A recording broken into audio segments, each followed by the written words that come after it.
నమస్తే, welcome to పొలిటెంట్ health. రీసెంట్గా Samantha Ruth ప్రభు గారు తన ఫస్ట్ ట్రైమెస్టర్ ప్రెగ్నెన్సీని అనౌన్స్ చేశారు. ఇంత ఆనందకర సమయంలో చాలామందికి వచ్చిన డౌట్ ఏంటంటే, మయోసైటిస్ లాంటి ఆటో ఇమ్యూన్ డిసీజ్ బారిన పడి పోరాడి కోలుకున్న తర్వాత సమంత గారు తన ప్రెగ్నెన్సీని అనౌన్స్ చేసిన టైంలో చాలామందికి వచ్చిన డౌట్ అంటే, ఇలాంటి ఆటో ఇమ్యూన్ డిసీజ్ ఉన్న మహిళలు కూడా ప్రెగ్నెన్సీని ప్లాన్ చేయొచ్చా? ఒకవేళ ప్లాన్ చేస్తే ఎలాంటి జాగ్రత్తలు తీసుకోవాలి? డెలివరీ టైంలో వచ్చి కాంప్లికేషన్స్ ఏంటి? ఒక హెల్తీ బేబీకి జన్మనివ్వాలంటే ఎలాంటి ప్రికాషన్స్ ఫాలో అవ్వాలి? ఇలాంటి డౌట్స్ చాలామందికి వచ్చాయి. ఓకే, ఇలాంటి డౌట్స్ని క్లారిఫై చేయడానికి ఈరోజు మనతో పాటు ఉన్నారు డాక్టర్ రజని, గైనకాలజిస్ట్. డాక్టర్ గారిని అడిగి ఇప్పుడు మరిన్ని విషయాలు తెలుసుకుందాం. Hello ma'am. హలో అండి. మ్యామ్, రీసెంట్గా సమంత రూత్ ప్రభు గారు తన ప్రెగ్నెన్సీని అనౌన్స్ చేశారు. అంటే మయోసైటిస్తో పోరాడిన తర్వాత సమంత గారు ప్రెగ్నెంట్ అవ్వడంతో చాలామందికి వచ్చిన డౌట్ ఏంటంటే, అంటే ఇలాంటి మయోసైటిస్ లాంటి ఆటో ఇమ్యూన్ వ్యాధులున్న మహిళలు కూడా ప్రెగ్నెన్సీ ప్లాన్ చేయొచ్చా? ఒకవేళ ప్రెగ్నెన్సీ ప్లాన్ చేస్తే ఎలాంటి రిస్క్ ఉంటుంది అనేది చాలామందికి వచ్చిన డౌట్. ఆటో ఇమ్యూన్ డిజీజెస్లో మనకి రకరకాలుగా ఉంటాయి. అసలు బేసిక్గా ఆటో ఇమ్యూన్ డిజీజ్లో ఏమవుతుందంటే, మన బాడీలో యాంటీబాడీస్ అనేవి ఒక ఫారెన్ మెటీరియల్ కానీ ఏదైనా ఉన్నప్పుడు డిజీజ్ని అటాక్ చేయడానికి యాంటీబాడీస్ అనేవి ప్రొడ్యూస్ అవుతూ ఉంటాయి. సో ఈ ఆటో ఇమ్యూన్ డిజీజ్లో ఏమవుతుందంటే, మన యాంటీబాడీస్ మన సొంత నార్మల్ టిష్యూస్ మీదే అటాక్ అవుతాయి, అంటే ఆటో ఇమ్యూన్. సో దాంట్లో డిఫరెంట్ వెరైటీస్ ఆఫ్ డిజీజెస్, చాలా రకరకాల డిజీజెస్ అన్నీ ఉన్నాయి. సో దీంట్లో ఇప్పుడు మనం మాట్లాడేది మయోసైటిస్లో ఏంటంటే ఇన్ఫ్లమేషన్ ఆఫ్ మజిల్స్ అంటే ఆటో ఇమ్యూనిటీ వల్ల మజిల్ ఇన్ఫ్లమేషన్ అయ్యి వీక్నెస్ లాగా అవ్వడం.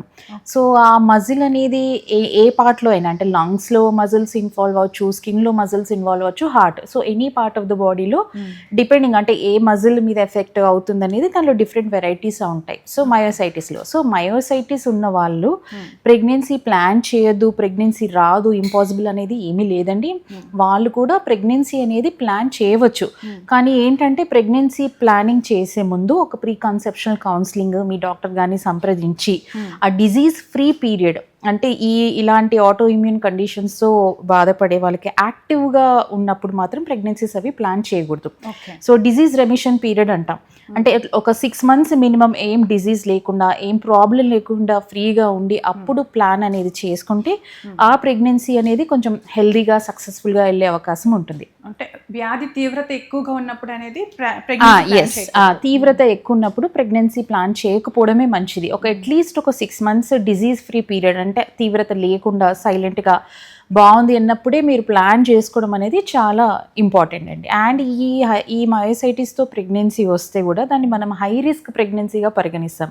అంటే ఇక్కడ mother and child needs close monitoring, అంటే బేబీ పుట్టబోయే బిడ్డ క్లోజ్గా మానిటర్ చేయాల్సిన సిచ్యుయేషన్ ఉంటుంది. ఎందుకంటే ఇలాంటి ప్రాబ్లమ్స్ వాళ్ళకి కొన్ని రిస్క్ ఉండే అవకాశం ఉంటాయి. రిస్క్ మదర్కి, బేబీకి రిస్క్ కూడా ఉండే అవకాశాలు అవి ఉంటాయి. ఓకే, అంటే ఇప్పుడు ఆల్రెడీ వాళ్ళు మయోసైటిస్ కావచ్చు, అలా ఆటో ఇమ్యూన్ వ్యాధులకు సంబంధించి మెడిసిన్ వాడుతూ ఉంటారు మేడం. సో మళ్ళీ ఇప్పుడు ప్రెగ్నెన్సీ టైంలో కూడా దీనికి కూడా మెడిసిన్ వాడాల్సి వస్తుంది. సో అప్పుడు ఆ మెడిసిన్ ఏమైనా కొన్ని రోజులు ఆపాల్సి ఉంటుందా? ఎస్, ఈ ఆటో ఇమ్యూన్లో నేను మీకు చెప్పినట్టు చాలా రకరకాల ఆటో ఇమ్యూన్ డిజీజెస్ ఉన్నాయి. సో కొన్ని సందర్భాల్లో ఏంటంటే మనము మెడిసిన్ అనేది స్టాప్ చేయవచ్చు. కొన్ని సందర్భాల్లో కొన్ని మెడికేషన్స్ అనేవి కంటిన్యూ త్రూ అవుట్ ప్రెగ్నెన్సీ చేసే అవకాశాలు కూడా ఉంటాయి. దాంట్లో ఏంటంటే కొన్ని మెడిసిన్స్ అన్సేఫ్, అంటే ప్రెగ్నెన్సీ ఒకవేళ వాళ్ళు వాడితే బర్త్ డిఫెక్ట్స్ వచ్చే అవకాశం ఉండొచ్చు. సో అలాంటి సందర్భాల్లో ఏంటంటే అందుకే వాళ్ళు ప్లాన్డ్గా, ఆటో ఇమ్యూన్ డిజీజ్ ఉన్న వాళ్ళు ఒక ప్లాన్డ్గా ప్రెగ్నెన్సీ అనేది ప్లాన్ చేసుకోవాలి. ప్రెగ్నెన్సీ ముందే డాక్టర్ గారిని సంప్రదించి మీ డాక్టర్ని, gynaecologist, rheumatologist, nephrologist and depending on the మీరు ఎవరెవరికి ట్రీట్ చేస్తున్నారో నేను ఇలా ప్లాన్ చేద్దాం అనుకుంటున్నాను అని చెప్పేసి డిస్కస్ చేసి ప్రెగ్నెన్సీ సేఫ్ మెడికేషన్స్ కూడా ఉంటాయి ఆల్మోస్ట్ అన్ని కండిషన్స్కి. సో ఈ అన్సేఫ్ మెడికేషన్స్ నుంచి ప్రెగ్నెన్సీ సేఫ్ మెడికేషన్స్కి మార్చుకొని అప్పుడు మీరు ప్లాన్ చేసుకోవడం అనేది మంచిది. ఇప్పుడు అన్ప్లాన్డ్గా మీరు ప్లాన్ చేసుకుని ఆల్రెడీ అన్సేఫ్ మెడిసిన్స్ వాడడం వల్ల ఫ్యూచర్లో బేబీకి బర్త్ డిఫెక్ట్స్ వచ్చే అవకాశాలు కూడా ఉంటాయి. సో అన్నీ కాదు, కొన్ని రకాల కండిషన్స్లో కొన్ని మెడిసిన్స్కి ఆ ప్రాబ్లం ఉండే అవకాశం ఉంటుంది.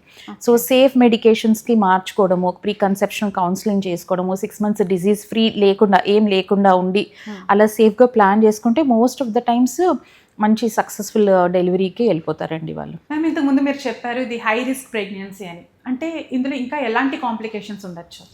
ఎనీ ఆటో ఇమ్యూన్ డిజీజ్ ఉన్న వాళ్ళకి మనం హై రిస్క్ ప్రెగ్నెన్సీగానే పరిగణిస్తాం. ఎందుకంటే దీంట్లో మెటర్నల్ అండ్ ఫీటల్ కాంప్లికేషన్స్ అనేవి ఉంటాయి, అంటే కంట్రోల్ లేకపోతే. సో దీంట్లో మదర్కి చూసుకుంటే మిస్క్యారేజెస్ అయ్యే అవకాశాలు ఉండొచ్చు, రిపీటెడ్ ప్రెగ్నెన్సీ లాసెస్ కూడా అయ్యే అవకాశాలు ఉంటాయి. ఒక్కొక్కసారి ప్రెగ్నెన్సీలో బ్లడ్ ప్రెషర్స్ ఎక్కువైపోయి ప్రీ ఎక్లాంప్సియా అంటాం.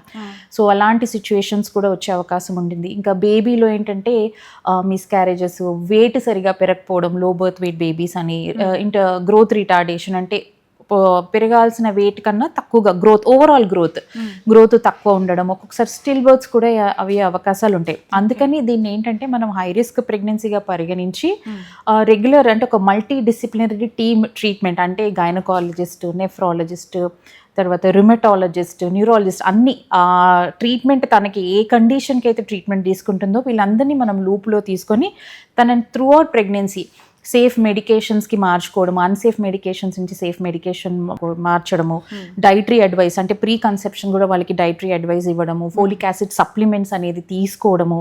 సో ఇవన్నీ ఈ మయోసైటిస్లో మజిల్ వీక్నెస్ ఉంటుంది కాబట్టి కొన్ని రకాల ఎక్సర్సైజెస్, జెంటిల్ ఎక్సర్సైజెస్, ఫిజియోథెరపీ, ఇవన్నీ ముందు నుంచే మనము ప్లాన్డ్గా చేసుకుంటే త్రూ అవుట్ ప్రెగ్నెన్సీ కూడా ఇవన్నీ రిస్క్ ఫ్యాక్టర్స్, రిస్క్ డెఫినెట్గా ఉంటాయి.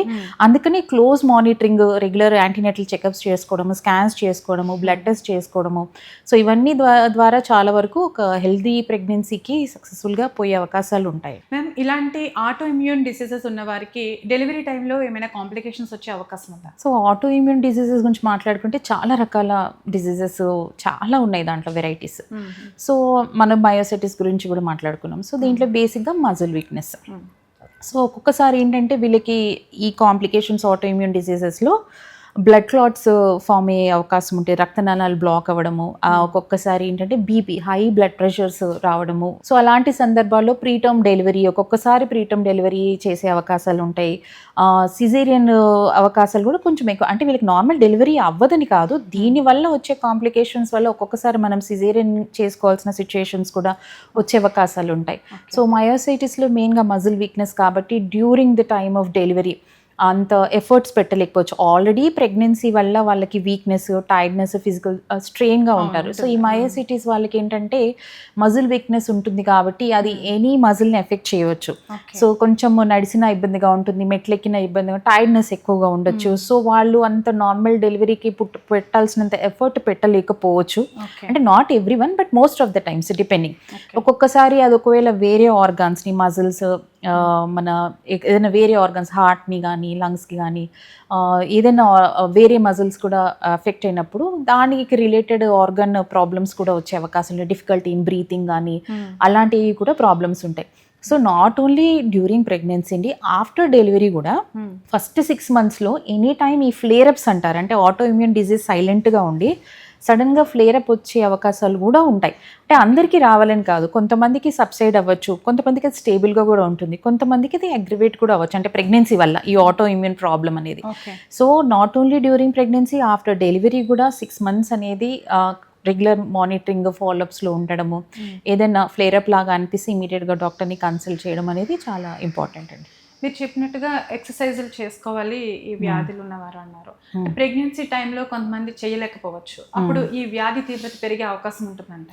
Simple kind of exercises, gentle exercises వరకే చేసుకోవచ్చు అండి. ఇంకా అసలు చేయలేదు అంటే ఫోర్స్ఫుల్గా అయితే వాళ్ళు చేయలేరు కదా.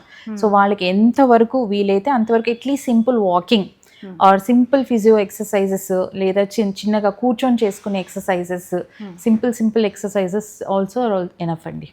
మ్యామ్, ఈ ఆటో ఇమ్యూన్ డిసీజ్ ఉన్న వారికి నెలలు నిండకుండా కూడా డెలివరీ అయిపోయే ఛాన్సెస్ ఉన్నాయని అంటుంటారు. అలాంటప్పుడు ఎలాంటి జాగ్రత్తలు తీసుకోవాలి? ప్రతి ఒక్కరికి ఆటో ఇమ్యూన్ డిసీజ్ ఉన్న వాళ్ళకి ప్రీటర్మ్ డెలివరీ అంటే నెలల ముందు అయ్యే అవకాశం ఉండదు. కొంతమందిలో depending on what problem they have. కొంతమందిలో ఏంటంటే కొన్ని రకాల ఆటో ఇమ్యూన్ డిసీజెస్లో రక్తనాళాలలో బ్లడ్ క్లాట్స్ అది ఫామ్ అయిపోయి అబ్రప్షన్, క్లాట్స్ ఫామ్ అవ్వడం, దానివల్ల ప్రీటర్మ్ డెలివరీస్ అవ్వడం అనేది మనం చూస్తూ ఉంటాం.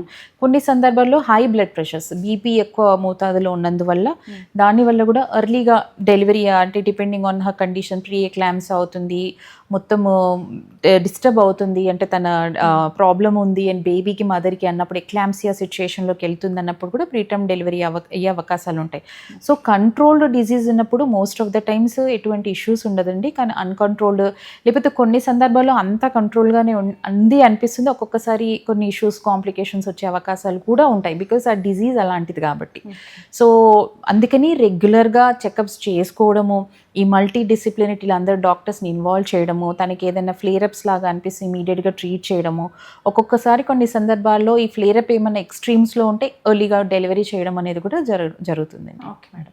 డెలివరీ తర్వాత ఎన్ని నెలల వరకు జాగ్రత్తగా ఉండాలి అంటే ఎలా అంటే నార్మల్గానే ఒక డెలివరీ అయిన తర్వాత ఒక బేబీ అండ్ మదర్కి ఒక స్పెషల్ కేర్ అనేది ఉంటుంది, కానీ ఇలాంటి ఆటోఇమ్యూన్ డిసీజ్ ఉన్న మహిళలకి డెలివరీ తర్వాత ఎలాంటి ప్రాబ్లమ్స్ ఫేస్ చేసే ఛాన్సెస్ ఉంటాయి? ఒక్కొక్కసారి ప్రెగ్నెన్సీ అంతా సాఫ్గా జరగవచ్చు, కొంతమందికి ఏంటంటే ఆఫ్టర్ డెలివరీ ఫ్లేరప్స్ ఆ డిజీజ్ మళ్ళీ అగ్రవేట్ అయ్యే అవకాశాలు ఉంటాయి. సో ఫస్ట్ 6 months డెలివరీ తర్వాత ఆ 6 months పీరియడ్ అనేది క్రూషియల్. సో ఆ టైంలో కూడా మీరు not only during pregnancy time, after delivery కూడా 6 months మీరు రెగ్యులర్ విజిట్స్ చేసుకోవడము, ఇన్వెస్టిగేషన్స్ డాక్టర్ గారు అడ్వైస్ చేసినప్పుడు చూసుకోవడము, మెడికేషన్స్ కూడా ఏంటంటే ఆఫ్టర్ డెలివరీ కూడా రెస్ట్రిక్టెడ్ మెడికేషన్స్ ఉంటాయి కొన్ని సందర్భాల్లో, ఎందుకంటే బేబీకి ఫీడింగ్ ఇస్తాం కాబట్టి అన్ని మెడికేషన్స్ సేఫ్గా ఉండవు, కొన్ని మెడికేషన్స్ మార్చడం అనేది జరుగుతూ ఉంటుంది. సో ఆ 6 months minimum 6 months after delivery regular ఫాలోఅప్స్లో ఉంటే most of the risk period ఆ ఫస్ట్ 6 months ఆఫ్టర్ డెలివరీనే ఉంటుంది, పోస్ట్ పార్టమ్ పీరియడ్ అది. ఓకే, ప్రెగ్నెన్సీ ముందు తర్వాత కూడా తర్వాత కూడా జాగ్రత్తలు ప్రెగ్నెన్సీ ముందు నుంచే స్టార్ట్ అవుతుంది, ఎందుకంటే ప్రీ కన్సెప్షన్ ప్లాన్ చేసుకోవాలి, ముందు 6 months డిజీజ్ ఉండకూడదు, త్రూ ఆల్ ప్రెగ్నెన్సీ రెగ్యులర్ విజిట్స్లో ఉండాలి, అండ్ ఆఫ్టర్ డెలివరీ కూడా 6 months అనేది కేర్ఫుల్గా చూసుకుంటే. సో ఇది ప్రెగ్నెన్సీ అనేది ఇంపాసిబుల్ అయితే కాదు, కాకపోతే కేర్గా చూసుకోవడము, రెగ్యులర్ మానిటర్ చేసుకోవడం అనేది చాలా అవసరం. మయోసైటిస్ లాంటి ఆటో ఇమ్యూన్ డిసీజ్ ఉన్న మహిళలు కూడా ప్రెగ్నెన్సీ ప్లాన్ చేసుకోవచ్చు. ఒకవేళ ప్రెగ్నెన్సీ ప్లాన్ చేసుకుంటే ఎలాంటి ప్రాబ్లమ్స్ ఫేస్ చేయాలి, ఎలాంటి జాగ్రత్తలు తీసుకోవాలి, వాటి కోసం ఎలా ప్లాన్ చేసుకోవాలనే విషయాలు చాలా క్లియర్గా ఎక్స్ప్లెయిన్ చేశారు. Thank you ma'am. Thank you అండి, వెల్కమ్.